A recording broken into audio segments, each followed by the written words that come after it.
Hi friends, మనం ఈరోజు అప్సరస్సుల్లో రంభ, ఊర్వశి, మేనకల్లో ఊర్వశీ దేవి ఎలా జన్మించిందో తెలుసుకుందాం. ముందు కథలు మనం చెప్పుకున్నట్టు బద్రీవనంలో నరనారాయణులు ఇద్దరు ఒక 700 సంవత్సరాలు తపస్సు చేసిన తర్వాత ఇంద్రుడికి భయం పుట్టుకుంటుంది. తన సింహాసనం కోసం తపస్సు చేస్తున్నారేమో అని. అప్పుడు వరుణదేవుణ్ణి, వాయుదేవుణ్ణి ఇద్దరిని కలిపి పంపించి ఆ తపస్సుని భంగం చేయమని చెప్తారు.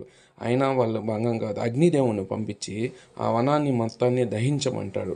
అయినా వాళ్ళ తపోబలానికి అంతా మామూలుగా మారిపోతుంది. ఇంకా సాగదని అప్సరసను పంపించి తపోభంగం చేయాలని చూస్తారు.